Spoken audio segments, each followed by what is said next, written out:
স্বাগত খেলা ভিউজে। আপনাদের সঙ্গে আছি আমি আকাশ আহমেদ। আজ জানাবো দেশ বিদেশের আলোচিত খেলার আপডেট। মুস্তাফিজদের নিয়ে বার্তা দিল চেন্নাই সুপার কিংস। ঘাটতি পুষিয়ে দ্বিতীয় টেস্টে ঘুরে দাঁড়ানোর আশা টাইগার অধিনায়ক মিরাজের। গ্লোবাল সুপার লিগে তানজিম সাকিবের দুর্দান্ত বোলিংয়ে জয় পেল গায়ানা। আয়ারল্যান্ডের বিপক্ষে শারমিন ফারজানা সুলতানার নৈপুণ্যে দাপুটে জয় বাংলাদেশের। 12 ছক্কা ও 7 চারে 28 বলে সেঞ্চুরি রেকর্ড ভারতীয় ব্যাটসম্যানের। লেভার 100, পিএসজি 26তম, ইন্টারের সৌভাগ্য ও 5 স্টার আর্সেনাল। এসব আপডেটের বিস্তারিত জানতে খেলা ভিউজের সঙ্গেই থাকুন। সৌদি আরবের জেদ্দায় বসেছিল আইপিএল এর মেগা নিলাম। জমজমাট এ আসরে হতাশায় কেটেছে বাংলাদেশি ক্রিকেটারদের। এবারই সর্বোচ্চ সংখ্যক 12 বাংলাদেশি ক্রিকেটার দল প্রত্যাশী ছিলেন। যদিও মোস্তাফিজুর রহমান ও রিশাদ হোসেনকে নিলামে তোলা হয়েছিল, কিন্তু শেষ পর্যন্ত আইপিএল এর কোনো ফ্রাঞ্চাইজি বাংলাদেশি কোনো ক্রিকেটারকে দলে টানেননি। দল পাননি কেউই। আইপিএল এ খেলে আসা মুস্তাফিজের দল না পাওয়া যেন মেনে নিতে পারছে না বাংলাদেশের ক্রিকেট ভক্তরা। বিশেষ করে গেল বছর চেন্নাইয়ের হয়ে 9 ম্যাচে 14 উইকেট পাওয়া এই বোলারের প্রতি আগ্রহ না থাকায় বিস্মিত অনেকেই। অন্তত চেন্নাই সুপার কিংসের হয়ে মুস্তাফিজকে দ্বিতীয় মৌসুমে প্রত্যাশা করেছিলেন অনেকেই। নিলাম শেষে এরই মধ্যে নিজেদের স্কোয়াড সাজিয়েছে আইপিএল এর 10 ফ্রাঞ্চাইজি। চেন্নাই সুপার কিংসও আগামী আসরের জন্য স্কোয়াড গুছিয়ে ফেলেছে। নিলামের আগে বেশ কিছু ক্রিকেটার তারা ছেড়ে দিয়েছিল এবং নিলামেও তাদের নিয়ে আগ্রহ দেখায়নি। এ তালিকায় মুস্তাফিজ ছাড়াও ছিলেন নিউজিল্যান্ডের ড্যারেল মিচেল সহ আরও অনেকেই। এদিকে সামাজিক যোগাযোগ মাধ্যম ফেসবুকে নিজেদের পেজে মুস্তাফিজদের স্মরণ করল চেন্নাই সুপার কিংস। সেই সঙ্গে একটি বার্তাও দিয়েছে কর্তৃপক্ষ। সাহস নিয়ে আমাদের হয়ে লড়াইয়ের জন্য ধন্যবাদ। তোমাদের প্রাণশক্তি চিরদিনই আমাদের গর্বের অংশ হয়ে থাকবে। তোমাদের ভবিষ্যৎ লড়াইয়ের জন্য শুভকামনা, সব সময়ের জন্য। এদিকে সামাজিক যোগাযোগ মাধ্যম ফেসবুকে নিজেদের পেজে মুস্তাফিজদের স্মরণ করল চেন্নাই সুপার কিংস। সেই সঙ্গে একটি বার্তাও দিয়েছে কর্তৃপক্ষ। সাহস নিয়ে আমাদের হয়ে লড়াইয়ের জন্য ধন্যবাদ।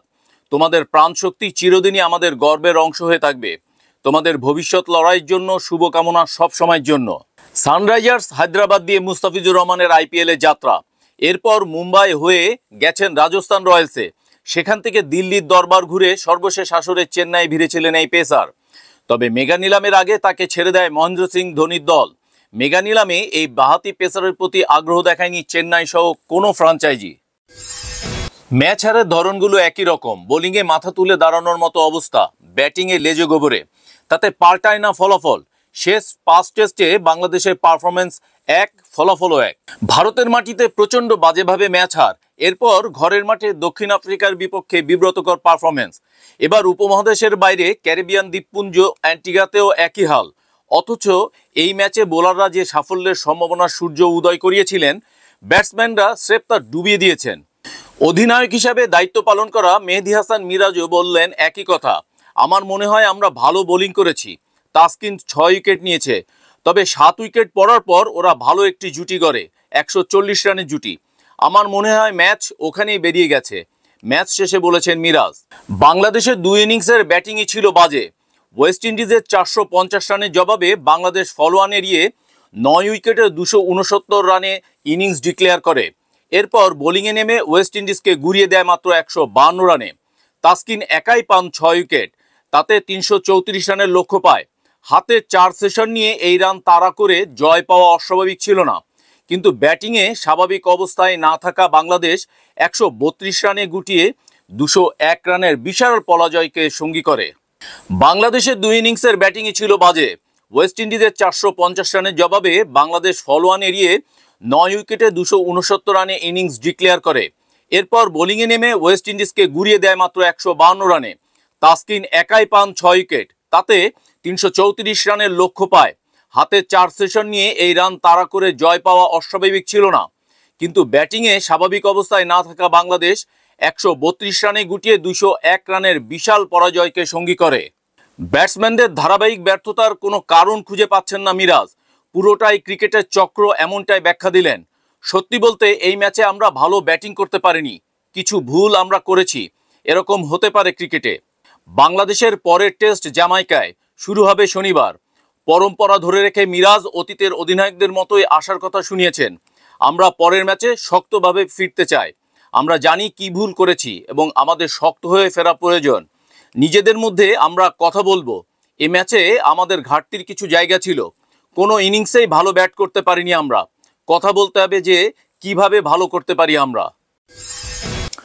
ওয়েস্ট ইন্ডিজের গায়ানায় মঙ্গলবার পর্দা উঠেছে গ্লোবাল সুপার লিগের প্রথম আসর। স্বাগতিক গায়ানা অ্যামাজন ওয়ারিয়ার্সের বিপক্ষে লাহোর কালান্ডার্সের মধ্যকার ম্যাচ দিয়ে এই টুর্নামেন্টে যাত্রা শুরু হয়েছে। এদিকে তরুণ পেসার তানজিম হাসান সাকিবকে দলে ভিড়িয়েছে স্বাগতিক গায়ানা অ্যামাজন ওয়ারিয়ার্স। গতকাল শুরু হওয়া ম্যাচে ওয়ারিয়ার্সের জার্সিতে নিজেদের প্রথম ম্যাচে প্রথম ওভারেই সাফল্য পেয়েছেন তানজিম হাসান সাকিব। আর প্রথমবারের মতো বিদেশি ফ্র্যাঞ্চাইজের দলের হয়ে খেলতে নেমেই পেয়েছেন 2 উইকেট। শুরুটা বেশ দারুণ হলো তানজিম হাসান সাকিবের জন্য।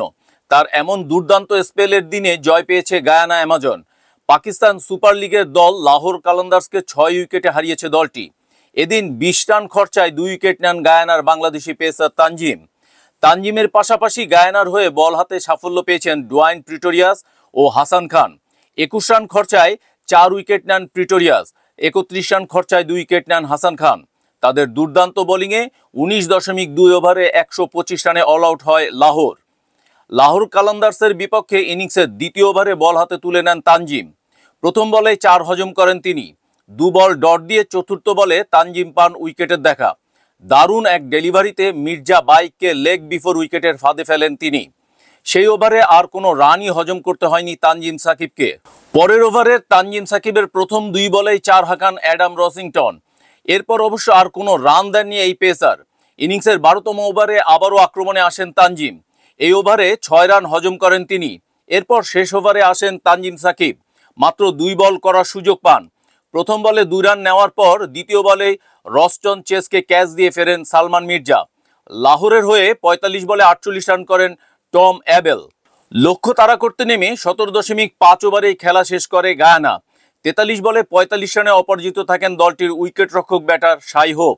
কিমো পল 13 বলে অপরাজিত 27, মঈন আলী 19 বলে 17 রান করে জয়ের পথ সহজ করে দেন দলটির জন্য।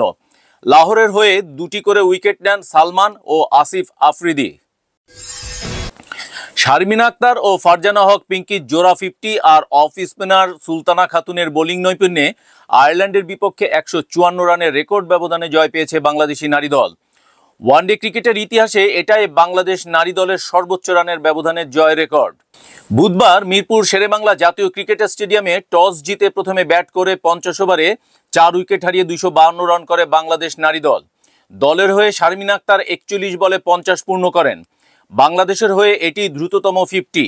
2021 সালে পাকিস্তানের বিপক্ষে 44 বলে 50 করে এতদিন রেকর্ডটি ছিল রুমান আহমেদের। 2011 সালে আন্তর্জাতিক ক্রিকেটে বাংলাদেশের প্রথম ম্যাচে আয়ারল্যান্ডের বিপক্ষেই দেশের প্রথম 50 করেছিলেন শারমিন। প্রায় 13 বছর একই দলের বিপক্ষে আরও বড় অর্জনের সম্ভাবনা জাগালেও অল্পের জন্য করতে পারেননি তিনি। শারমিন 89 বলে 14টি বাউন্ডারির সাহায্যে 96 রান করে আউট হন। ইনিংসে সবচেয়ে বেশি 4 মেরে আরও একটি রেকর্ড গড়েন শারমিন। এর আগে মুর্শিদা খাতুন সর্বোচ্চ 12টি 4 মেরেছিলেন। এছাড়া ফারজানা হক পিঙ্কি 110 বল মোকাবেলা করে 4টি বাউন্ডারির সাহায্যে 61 রান করেন। 61 বলে 38 রান করেন আরেক ওপেনার মুর্শিদা খাতুন। 28 বলে 28 রান অধিনায়ক নিগার সুলতানার। টার্গেট তাড়া করতে নেমে সুলতানা খাতুন ও নাহিদা আক্তারের স্পিন আর মারুফা আক্তারের গতির মুখে পড়ে সময়ের ব্যবধানে উইকেট হারিয়ে 28.5 ওভারে মাত্র 98 রানেই অল আউট হয় আয়ারল্যান্ড নারী ক্রিকেট দল। বাংলাদেশ নারী ক্রিকেট দলের হয়ে সুলতানা খাতুন 3 আর নাহিদা আক্তার ও মারুফা আক্তার 2টি করে উইকেট নেন। ভিত্তিমূল্য ছিল মাত্র 30 লাখ রুপি। তবে নিলামে কোনো দলই ভারতীয় উইকেটকিপার ব্যাটসম্যান উর্বিল প্যাটেলের প্রতি আগ্রহ দেখায়নি। সেই আক্ষেপই যেন মাঠে ঝাড়লেন তিনি। সৈয়দ মুস্তাক ট্রফিতে করলেন 28 বলে সেঞ্চুরি, যা কিনা ভারতীয় ক্রিকেট ইতিহাসে সবচেয়ে দ্রুততম, আর স্বীকৃত টি-20তে দ্বিতীয় দ্রুততম। আজ মুস্তাক আলী ট্রফিতে ত্রিপুরা গুজরাট ম্যাচে এই রেকর্ড গড়েছেন উর্বিল। ত্রিপুরার 156 রানের লক্ষ্যমাত্রা 10.2 ওভারে পৌঁছে যায় গুজরাট। 28 বলে সেঞ্চুরি করা উর্বিল অপরাজিত থাকেন 35 বলে 113 রান নিয়ে। তার ইনিংসে ছিল 12টি ছক্কা, 4 ছিল 60টি। ভারতীয় ক্রিকেটারদের মধ্যে এর আগে দ্রুততম সেঞ্চুরি ছিল ঋষভ পন্তের। তিনি 2018 সালে এই মুস্তাক আলী ট্রফিতেই 32 বলে সেঞ্চুরি করেছিলেন। স্বীকৃত টি-20তে সবচেয়ে দ্রুততম সেঞ্চুরি সাহিল চৌহানের। ভারতীয় বংশোদ্ভূত চৌহান আন্তর্জাতিক ক্রিকেট খেলেন এস্তোনিয়ার হয়ে। গত জুনে সাইপ্রাসের বিপক্ষে 27 বলে 3 অঙ্ক ছুঁয়ে বিশ্ব রেকর্ড গড়েন এস্তোনিয়ার মিডল অর্ডার ব্যাটসম্যান। তৃতীয় দ্রুততম সেঞ্চুরি ক্রিস গেইলের। 2013 সালে আইপিএলে 30 বলে সেঞ্চুরি করেন তিনি।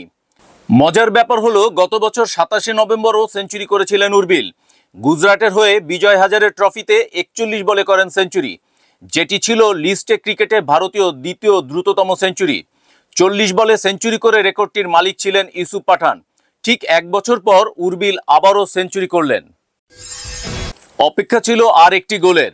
অলিম্পিক স্টেডিয়ামে সেটি হতে সময় লাগলো মাত্র 10 মিনিট।